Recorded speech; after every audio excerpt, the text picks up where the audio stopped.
ஆதி என்னும் பராபரையே அன்பான மனோன்மணியே சோதி எனும் பஞ்சகத்தாலே சொற்பெரிய கரிமுகனே தீது நீக்கும் கந்தவளே திருத்துகின்ற குருநாதர்களே 18 சித்தர்களே அன்பான பரமசிவமே ஓதியே ஜோதிடங்கள் உரைப்பதற்கு நாரவிந்து வடிவாக நல்ல துணை ஆவீரே. உலகில் உள்ள தமிழ் பேசும் அனைத்து நாள் உள்ளங்களுக்கும் மற்றும் ஜோதிட சான்றோர்களுக்கும் மூத்தோர்களுக்கும் ஆர்வலர்களுக்கும் மற்றும் இந்த காணொலியை காணும் உங்களுக்கும் ஆஸ்தோராஜின் இனிய நல்வணக்கங்கள். காதல் திருமணம், இது 6வது திருமணம்.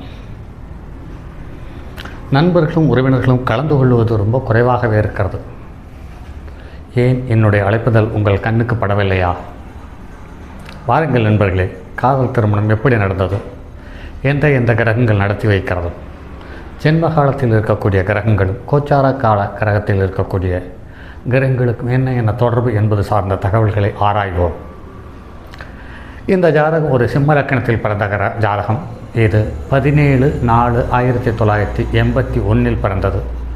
மாலை 3:05 சிம்ம லக்கணத்தில் பிறந்து கன்னிக ராசியில் பிறந்து அஸ்த நட்சத்திரம் முதல் பாதத்தில் பிறந்திருக்கிறது. இந்த ஜாதகத்தில் பாருங்கள், லக்கணத்தில் கிரகங்கள் எதுவும் இல்லை, 7ஆம் இடத்திலேயும் கிரகங்கள் எதுவும் இல்லை. லக்கணத்துக்கு 2இல் சந்திரன், சனி, குரு. இதில் சனியும் குருவும் வக்ரம் பெற்றிருக்கிறார்கள். அதாவது 5க்குரியவரும் 7க்குரியவர்களும் வக்ரம் பெற்றிருக்கிறார்கள். இதில் விரையாதிபதியினுடைய சாரம் வாங்கி இருக்கிறது. சனி 7ஆம் இடத்துக்காரன். சூரியனுடைய சாரம், அதாவது லக்னாதிபதியினுடைய சாரம் வாங்கி இருக்கிறது குரு. அடுத்து 6வது இடத்தில் கேது, 8வது இடத்தில் புதன், 9வது இடத்தில் சூரியன், செவ்வாய், சுக்கிரன், 12வது இடத்தில் ராகு. இதில் 2, 5, 7க்குரியவர்கள் மற்றும் 11க்குரியவர்களே இந்த திருமணத்தை, காதல் திருமணத்தை நடத்தி வைக்கும் தகுதியை பெற்றவர்கள். ஆக லக்கணத்துக்கு 7க்குரியவன் 2இல் இருக்கிறான், 2க்குரியவன் 8ஆம் இடத்தில் இருந்தாலும் தன்னுடைய வீட்டை தான் பார்க்கிறான். அந்த புதனும் தன்னுடைய சுய நட்சத்திரத்தில் இருக்கிறான். ஆக 2க்குரியவனுடைய தொடர்பும் 7க்குரியவனுடைய தொடர்பும் வந்துவிட்டது. லக்னாதிபதியினுடைய சாரம் பெற்ற 5க்குரியவனும் 2இல் இருக்கிறான். ஆக 2, 7க்குரியவர்கள் சாரமும் வந்துவிட்டது.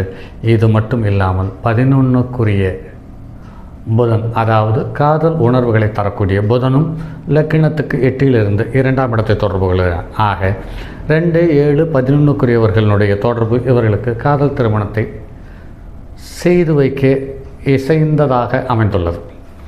ஆக இவருடைய திருமணம் என்று பார்க்கும் பொழுது 1/4/2004 இந்த காதல் திருமணம் நடந்துள்ளது. இந்த காதல் திருமணம் என்று பார்க்கும் பொழுது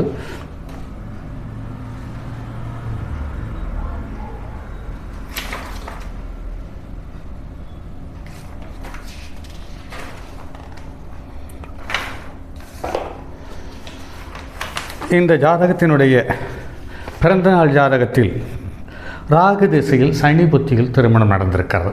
அதாவது லக்னாதிபதி நின்ற வீட்டிலிருந்து 5ஆம் இடத்தில் இருக்கக்கூடிய ராகுவனுடைய திசையில், அதே மாதிரி லக்னத்துக்கு 7ஆம் இடத்திலேயும் லக்னாதிபதி நின்ற வீட்டுக்கு 6ஆம் இடத்திலிருந்தும் வக்ரகதியோடு இருக்கக்கூடிய ராகு சனி திருமணம் செய்து வைத்திருக்கிறார்கள். இந்த ராகு சனி திருமணம் வைத்திருந்தாலுமே கூட பாருங்கள் நண்பர்களே, இந்த ஜாதகத்தில் 3 கிரகம் அசுபதியினுடைய சாரத்தில் இருக்கிறது. அதாவது கேதுவனுடைய சாரத்தில் இருக்கிறது. அந்த கேதுவுக்கு வீடு கொடுத்தவன் திருவோண நட்சத்திரத்தில் சந்திரனுடைய சாரத்தில் இருக்கிறது.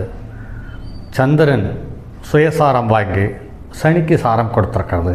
சனி வக்ரகதியில் இருக்கிறது. ஆக பலமான புணர்வு தோஷம் இருக்கிறது. இது குருவோடு சேர்ந்ததான் இது சாதனை புணர்வு என்று எடுத்துக்கொள்ளலாம்.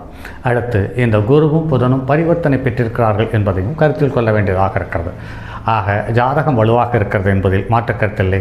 காதல் திருமணம் என்பது லக்கினத்துக்கு 7ஆம் இடத்திலேயும் லக்கினத்திலேயும் எந்தவித பாவக்கிரகங்கள் தொடர்பு இல்லை. ஆதலால் தன்னுடைய இவர் எந்த இனமோ அதே இனத்தில் இவர் திருமணம் செய்திருக்கிறார் என்பது குறிப்பிடத்தக்கது. அதற்கடுத்து இந்த ஜாதகத்தில் ஜென்ம காலத்தில் இருக்கக்கூடிய கிரகங்கள் எது தொடர்பு பெற்றிருக்கிறது என்று பார்ப்போம். இந்த ஜாதகத்தில் மேச லக்கணத்தில் செவ்வாயும் சுக்கிரனும் இருக்கிறார்கள். திருமணம் நடந்த காலத்தில் ரிஷப லக்கணத்தில் செவ்வாயும் சுக்கிரனும் இருக்கிறார்கள்.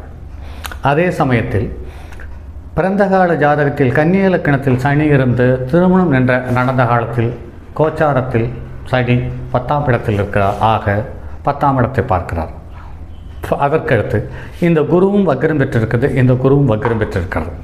அதுக்கடுத்தது பார்த்திங்கன்னா ஜாதகத்தில் புதன் ராகு சம்பந்தப்பட்டிருக்கான். இங்கே புதன் என்ற வீட்டுக்கு திரிகோணத்தில் புதன் என்ற வீட்டில் எந்த கிரகத்துக்கு நட்சத்திரங்கள் இருக்கிறதோ அதே நட்சத்திரங்கள் உள்ள வீட்டில் ராகு அமர்ந்திருக்கிறது.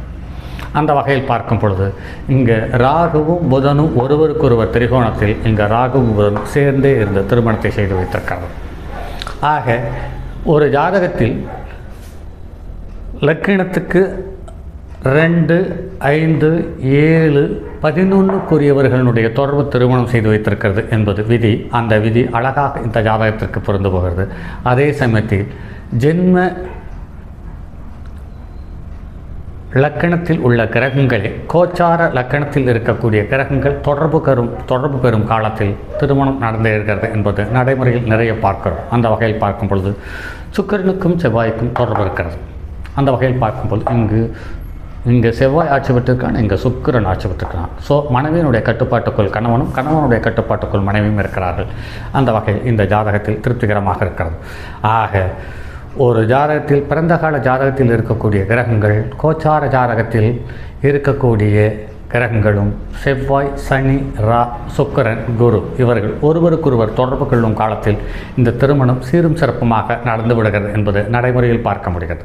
சரி நண்பர்களே, மற்றும் அடுத்தது ஒரு காதல் திருமணத்தில் சந்திப்போம். அதுவரை உங்களிடமிருந்து விடைபெறுவது உங்கள் அன்பு நண்பன் எம் ராஜரத்தினம். வாருங்கள் நண்பர்களே, காதல் திருமணம் ஐயர் வீட்டில் சாப்பாடு, அவரவர்கள் வீட்டில் விருந்து என்பதை கருத்தில் கொண்டு இந்த வரக்கூடிய திருமணங்களில் அனைத்தும் கலந்து கொள்ளுங்கள். அந்த ஒவ்வொரு திருமணமும் ஒவ்வொரு புது தகவல்களை உங்களை கற்றுக் கொடுக்கும் என்பதில் மாற்று கருத்தில்லை என் நண்பர்களே. வணக்கம் நண்பர்களே. தங்கமான் மழுவோடேந்தி தன்மதி தலையில் கொண்டோர் மங்கையர் பறிக்கச் சொன்ன மாமொழி ஜோதிடத்தை இங்கு யாம் உரைப்பதற்கோர் இமை என்னும் பிழை வராமல் காக்க செங்கன் மால் முருகன் யானை சிறன் பதம் காப்பதாமே.